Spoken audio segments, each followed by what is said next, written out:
Inoni mono kwan base bring a lot of things.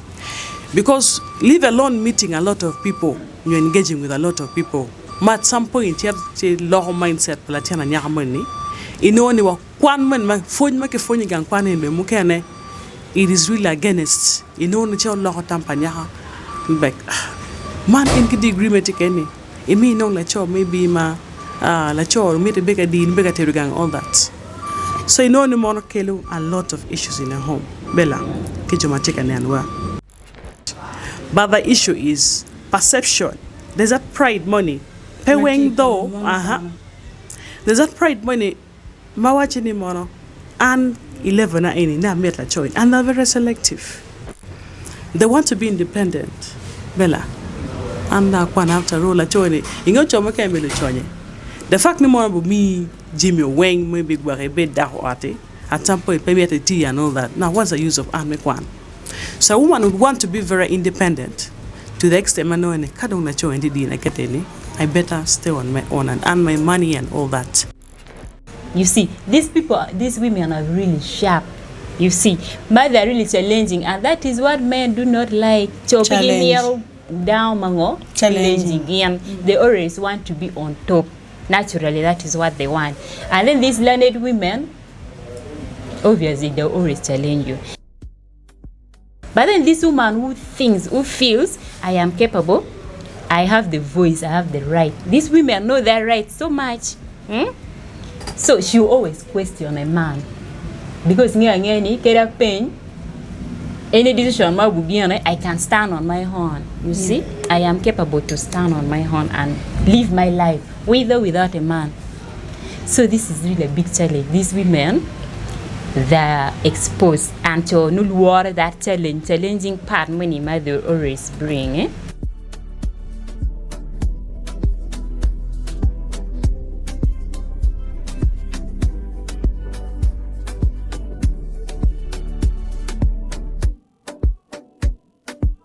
One, two, three. Rolling. Yeah, afoilo nenwa kama iken kamuti ye chunywa yom tutwal merwata keduda kutina ye itami be television. Any program kilwani ketmon kicho. Nya Bella baby. Osuma nya like. Okay. Achunya yom tutwal tina atiki guest Mamega Areo, atiki Susan Diamond, atiki Queen Pamela. And a topic wa tini tia chel keken. Pingo mon mokwano kitia koro ni cho manyang pe kachono ge. Yana ne aye wi lok wa madiet penial matin alego ni la mera Susan achako ki borenge yeno pangang. Alego ni nyota into details chi idonyi kom lok. Bella foyo in meti na wamono itami be television ya Susan Diamond kina Bella wa ikede. Pameta bal chawa e topic mai karikere I mecha kombeti ni. Nipingo mon mokwano cho kombeti pemirege. Well, amita chak lo haket mani mono. Pola karwai ki dani mono. Bedi art.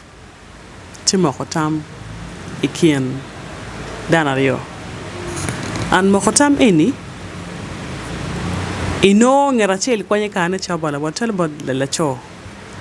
Actually, ikit meta kwan me la cho yo kwan kane o cherry Monica chono damo no gamu. Now to me una no ni mono ikin qualifications mukane Bella kijumanteka nenwa ikit me be the art kitung banol kwan no dak netelo pe petek because tell me ni mono anabekelo dago mo kwano ento pengeo tedu onyo maybe okwano chipe war. Okay, but tini mono kumbeti lobuti uchasu don ino kwantie kin pain dahme chachu kwano no tigi lim and all that. Now midakum lok matie don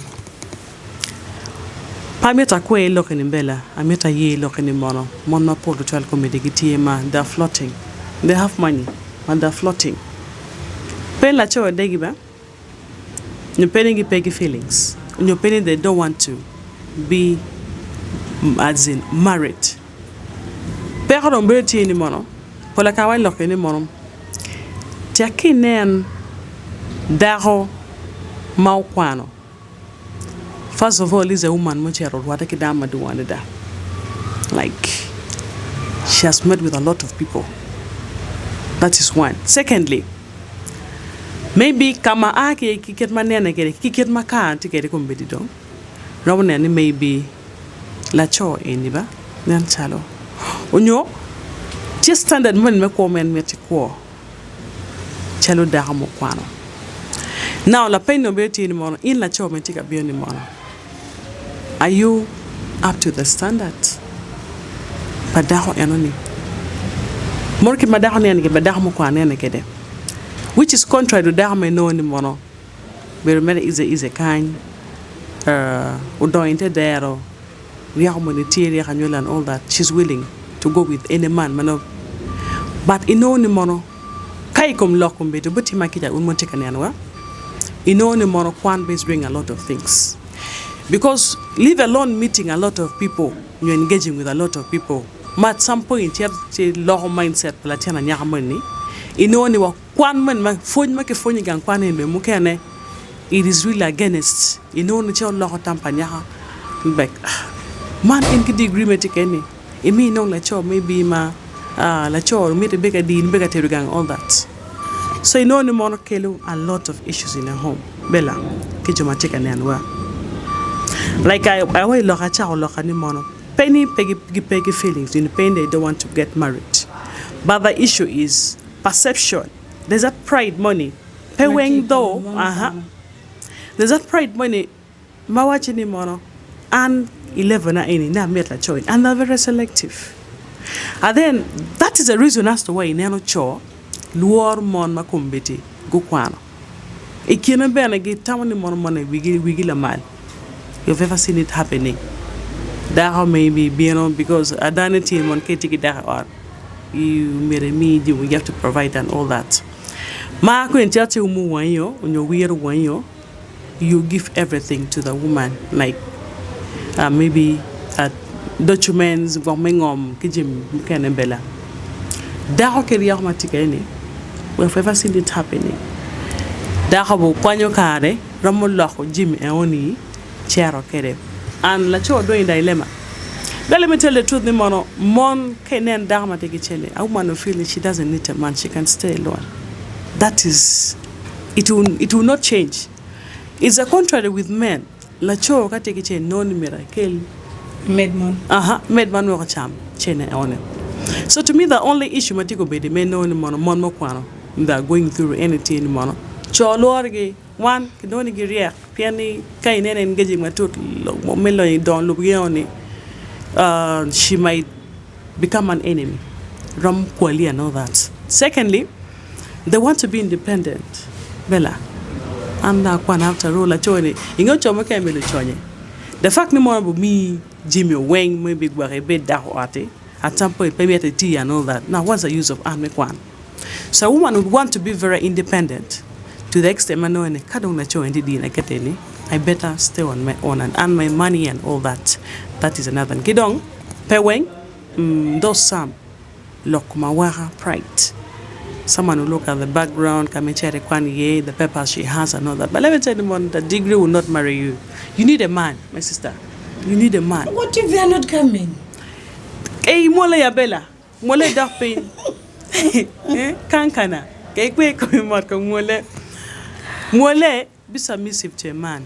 You know, what kills every relationship? Teaching number one is pride.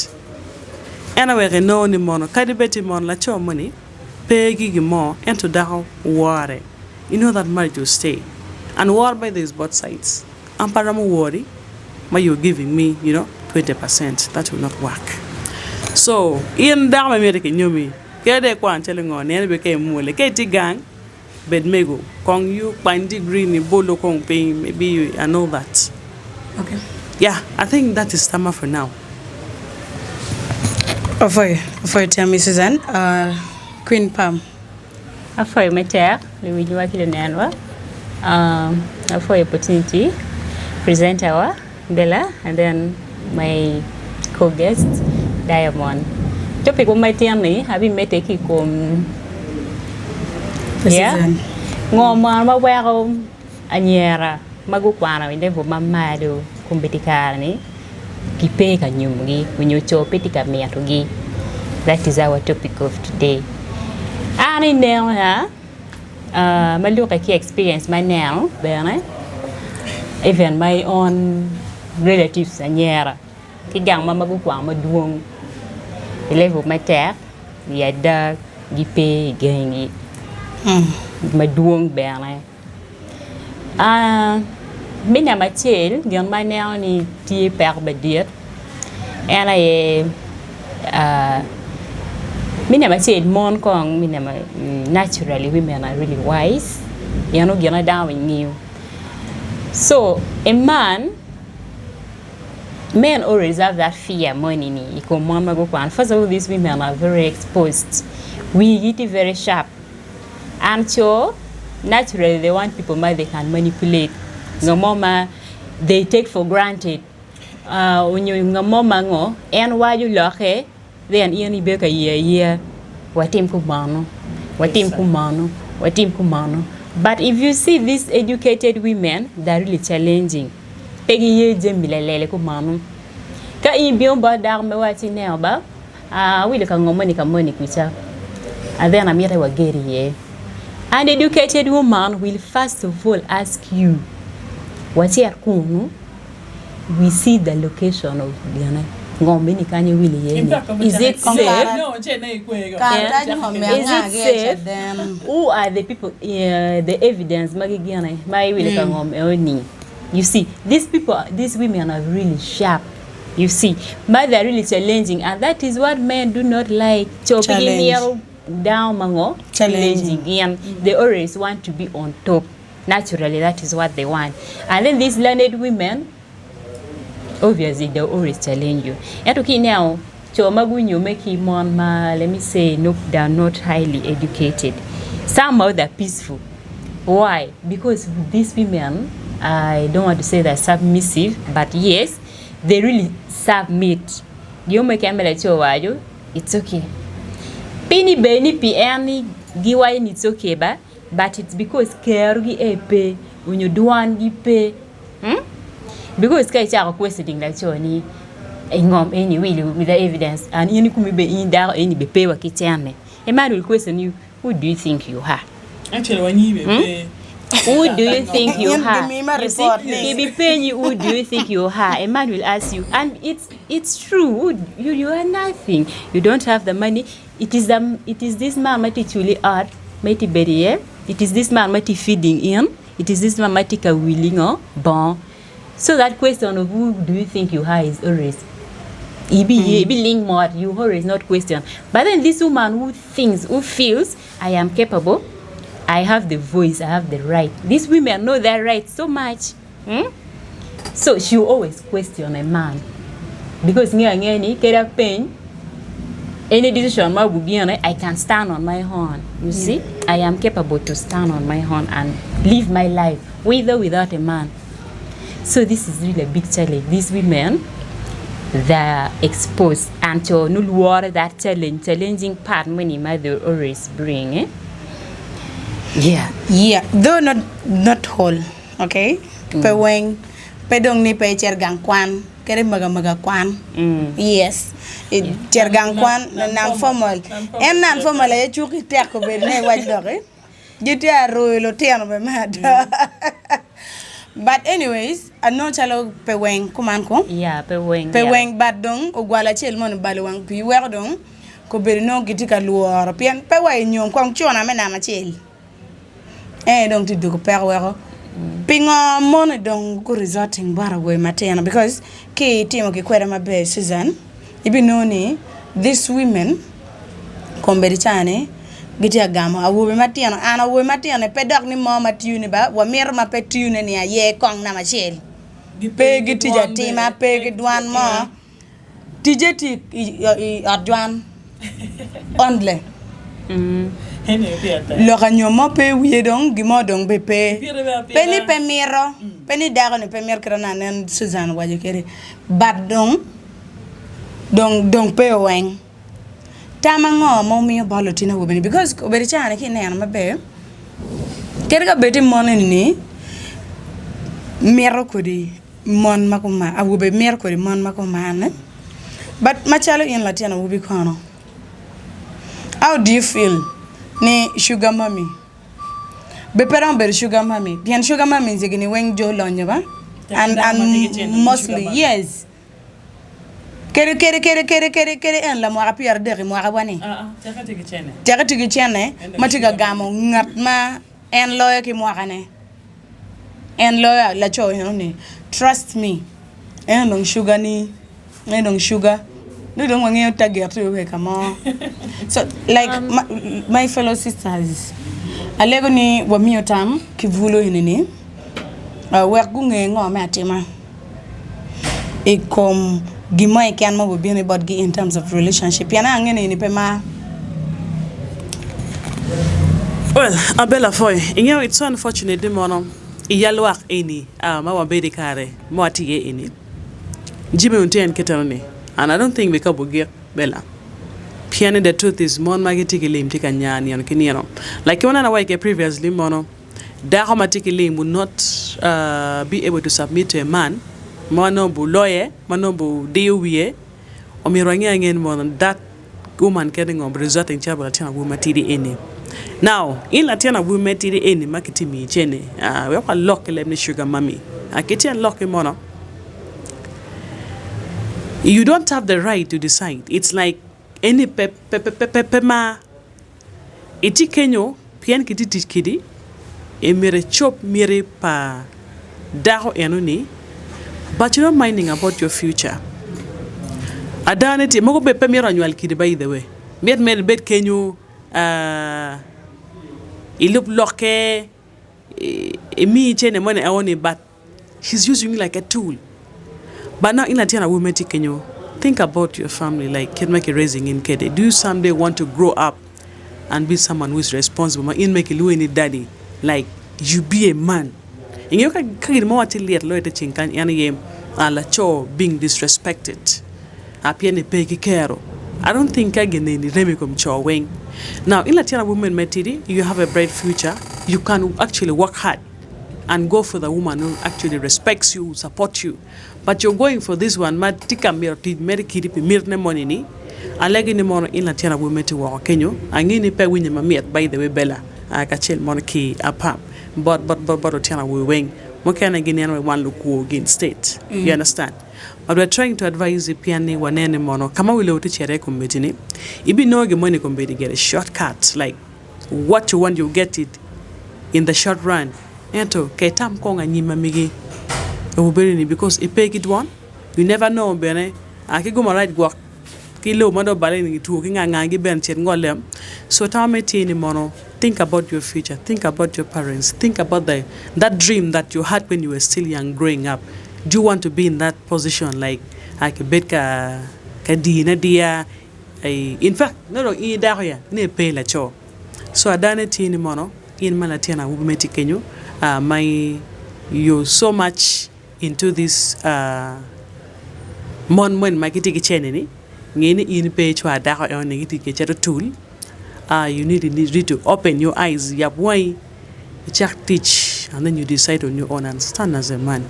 I think for now, Bella, that's all I can say.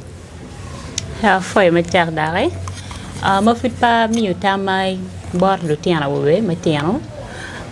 Waka dol kong lok topic ba chen ma biana ni ma wa chao ni.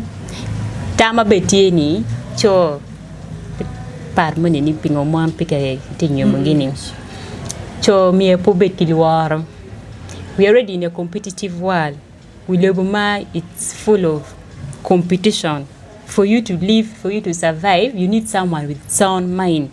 Someone who can bring in ideas. Someone who can challenge life and make way forward. So, she will challenge me. Accept that challenge as long as you're going to develop. With these women, as long as you're going to understand each other, it's all about understanding each other, by the way. Marriage is all about understanding each other. Ian maybe Bianchi even know Ian like any big one. Yes, you also have your money. This lady also has the money. Understand each other. Challenge yourself, develop, and then you're going to develop together. So poor work mom that challenging you. Yes, life is full of challenge. accept ngar be challenging in, and then you develop gangi ka bichung mater. Back to the topic. Tama dong balo tiana wobe. Ma kumiti chani ma tiana ma gitika mi ato mon ma doni. Pebe do tiana wobe can by even the young girls, ma they are going to all over age men. The main thing any white kum. White kum is at climax. Down when give me a Jamie for free. You see a life in on TV, you want to live that life. You want to experience that life straight away. You do not know ko any ko oye ko nini. You do not know that life is a step. You work step by step by step. In the meeting wara e beru or mama do so for sere we are you see. So accept to follow every steps of life. Be hardworking and know that your life is in your hand. Any life that you want, any life that you desire, ko me can me imir inyaro ko in wobi, it is totally ichi. Work hard for it, the more payment for free. There is nothing. Free things, any free things are very expensive at the end of the day. You see that? So the only good life ma earning out of money in your Latian matiri don ma you can live not to regret is the life ma ye molding. Ko ma ye buki chinga mo be baby mai ki bori. Ero ko ma me ingwara ngwari ne ngometi ko ma yori mi ti dape ko e ko ni ko anywhere you. So the thing is work hard for your own life. Ko ma ke mi miero teaching. You see that? Afoy. Yeah, afoy matek, afoy Tammy Queen Pamela, afoy Benetampa Susan Diamond. Wati o yagekene an bene na te wache machalo yin latiana wo meti wa kenyo wakad pia wo mateno ti matek wa rinongen machunye mera ilone piri keni imokta mi bene piri keni. Secondly about mon mukwano o winyu challenges make wajo pengo we no chao kene you're out of the market. Keep pointing pero muga chelaria dek. So in meti wa kenyo inodo iribe mapege chuni lokiri. Ki don't work in down be bed and ki down ni ben and locally raise again be way give me pass tini angwe so bed and ki down ben kara chel chi in no and jimmy be kenyo timo ken mo kwano kong dok e char ber mo rio no la pula war mo kenyo dugu town ge chak mer gi kenyo so e bi no ni a quote ya medanyim because after all kwan gerbe en ka dong petiga mini jemo kena e burko mo kena tino food no yes tino food pay complete no ko pay complete so chomere komeni ten ka kenyo wano bino kidong lok mo ni may no giri chunyi tual may no chal mir ko no wallo ko yeni bene kat kenyo wer wan no wan no ko ni mala chen wan dog food wan no nge. Thank you.